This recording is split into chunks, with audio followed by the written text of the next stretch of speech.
Hi, my name is Patrick Rea, and my new film is NAILBITER, and you are watching The Film Fix. You're a full-time filmmaker, Right. and you're based in Kansas. Whereabouts in Kansas? Well, I actually just moved to the Kansas City area, so I'm no longer in Lawrence, but it's like 30, 40 minutes away from each other. So yeah, I'm living in the Kansas City area, and I'm kind of going back and forth between Lawrence and Kansas City.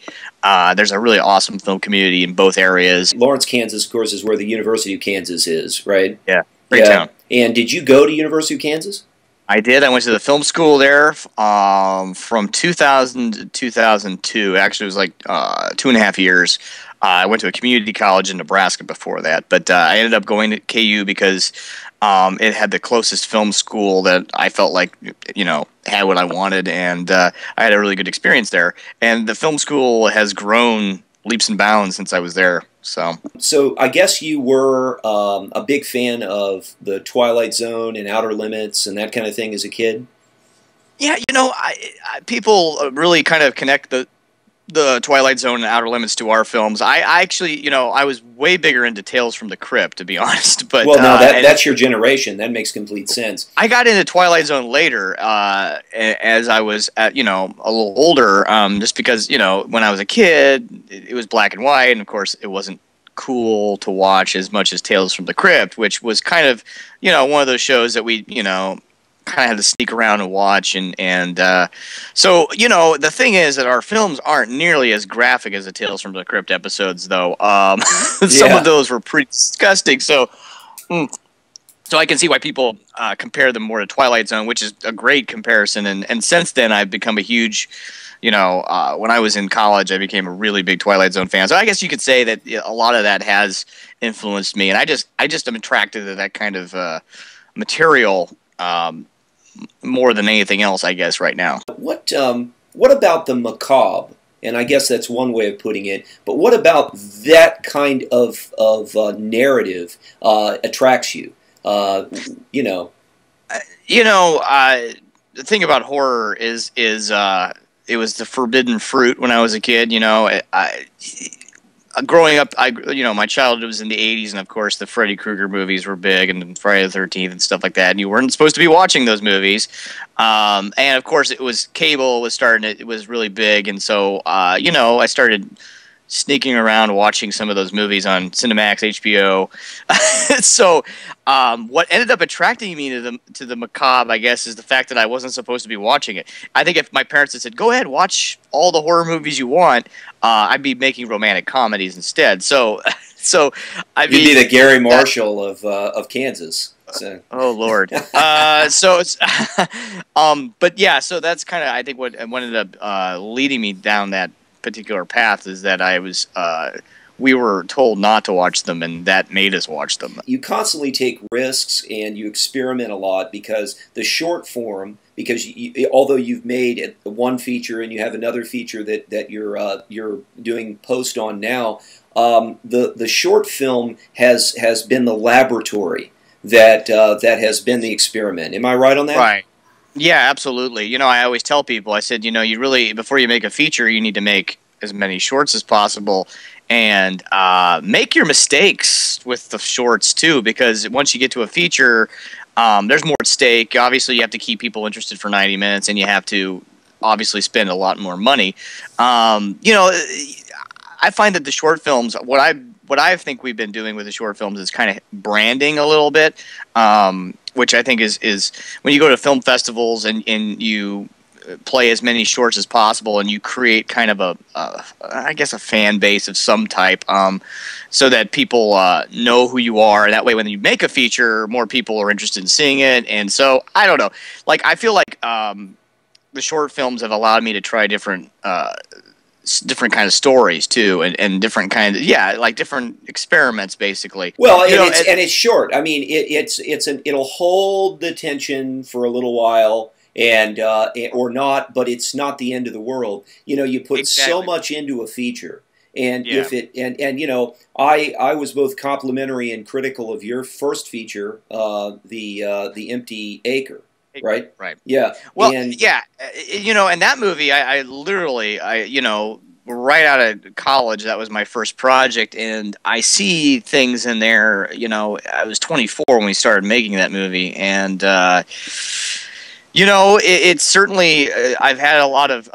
We've had a learning curve since then, which has been great. And that's one reason why after we made that, I said I think I want to go back to the short form filmmaking for a while and just really because you know, I storyboard a lot, and I did not storyboard Acre.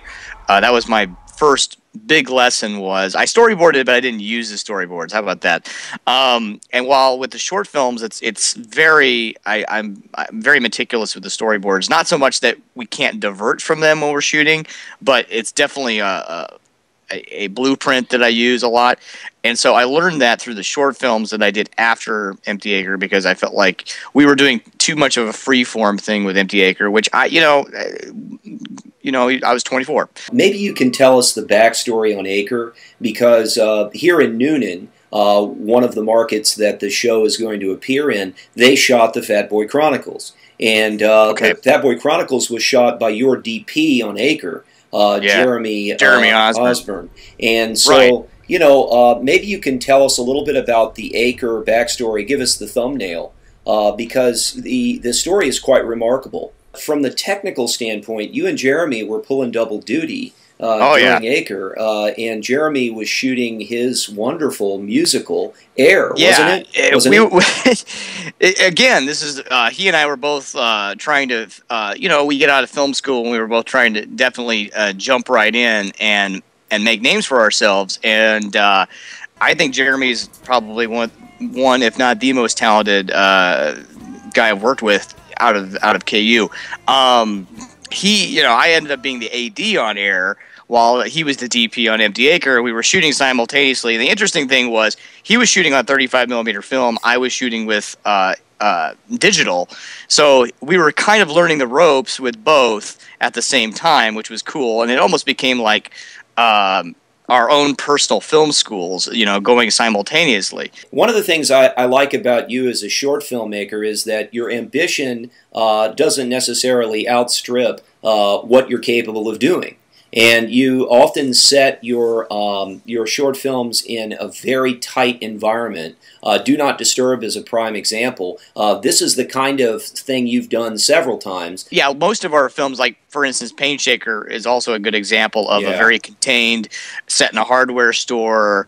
Paint Shaker is my favorite short by you, probably next to Brummett's Garden. Oh, well, thank you. And that one was again. I always laugh because I always say, well, we shoot these really controlled spaces, but every time we shoot, it becomes a very claustrophobic situation. I'm like, I need to stop writing scripts where there's a bathroom scene and stuff like that, because it sounds great on paper, but then when you're shooting it, you're like cramped in this small space. But yeah, the hardware store Paint Shaker was a challenging movie to shoot because we basically had to get in there when they closed and then be out by the time they reopened. So we did overnights, and that was very tiring. But yeah, I'm very proud of that particular film, and that was a script that John Nickham wrote. And that's one of your biggest films, I think. One of your biggest shorts. You have your largest one of your largest casts. Right. You have a level of special effects that aren't necessarily present in the other films. Right. And you know, remarkably, that's the one that I guess hasn't gotten the best reception. Am I wrong?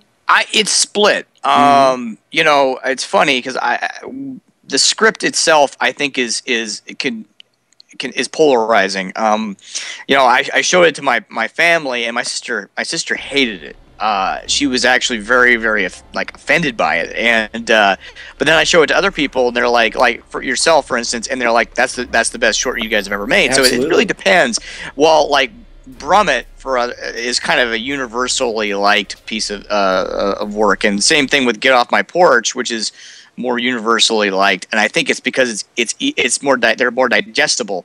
I think Paint Shaker has got some thorns to it. I think it has some bite to it that sometimes turns people off, and the characters aren't particularly likable, so that also can kind of detract people. But I think that generally speaking, it's interesting because I think that critics have liked Paint Shaker more than audiences. What are some of the shots that you are most proud of?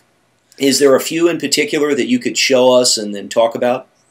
From a visual standpoint, I think that Mrs. Brummett's Garden is my favorite looking movie. It's got the most color, so all the shots that are outside in the garden at night, during the day, you could pick any of those, and I would say that I'm most proud of those. And Hahnemann Brown Eagle has been our DP on a lot of our films, and he actually won an award at the Fright Night Film Fest for Best Cinematography, I think last year, for Mrs. Brummett's Garden. And I think that particular film, the opening shots, anything in that film, I'm very, very proud of. And what other shots would you want to talk about? And you know, on the other side of the coin, I really like the look of Do Not Disturb, because it's like the complete opposite. It's very dark. It's not very colorful, and it has a certain feeling of dread to it that I was going for. And that was the thing where we were testing out the red, and we were seeing how dark we could make it look. And so, you know, there's a shot where he's like on the bed, sitting there on the phone, and it kind of a slow dolly in towards him and stuff like that. I think that those moments, those shots are I'm very proud of. And, you know, it looks very cinematic. I guess any shots of any of our films that look very cinematic, I'm very proud of. Well, and I remember. But yeah, I would say Do Not Disturb and Mrs. Brummett are probably my two favorite looking movies that we've shot. You work a lot of times with the same troupe. You have a number of actors and actresses that you work with. In Brummett's Garden, the man who plays the son of Mrs. Brummett. Mark Ridgway. Yeah, you've worked with him quite a bit. And in that movie in particular, he's not in it a whole lot. But I was very taken with what he did with his characterization, and I think that's probably a credit to the relationship that you have with him. And can you talk about working with actors and you know, how you're able to get the most out of the actors that you have? Well, you know, it all kind of goes back to, you know, Empty Acre, for instance, was the first time I worked with Mark Ridgway, and he auditioned for one of the leads, and I actually then cast him as a supporting character. And so I just enjoyed working with him, and then we put him in Woman's Intuition, and then Cafe at the Crossroads, and he's actually a Nailbiter as well. You know, like I said, I've kind of through the years since 2004 have been able to kind of create a troupe of actors that I feel really, you know, comfortable with and enjoy working with out of the Kansas City area. And of course, I'm always trying to expand that. Like the actresses that are in Nailbiter, our new feature, are actresses I've never worked with before, and now I will probably work with them again because I feel comfortable with them.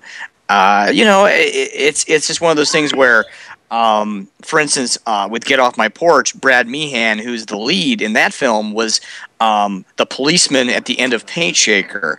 And so it's like memorable scene. Yeah, definitely. Yeah, and so it's one of those things where like an actor will come in, do a supporting part, and then I will come up with an idea for a bigger part for them that I feel is appropriate.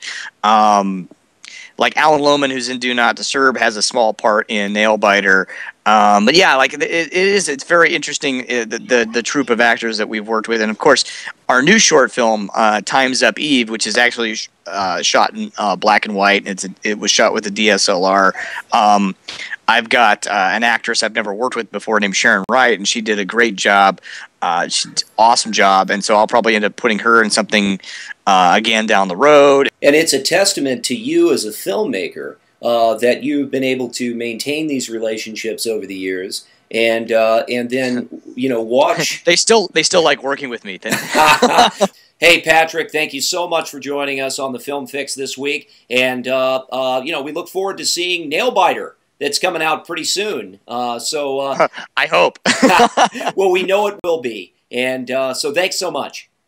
Oh, thanks for having me. It was great. Okay.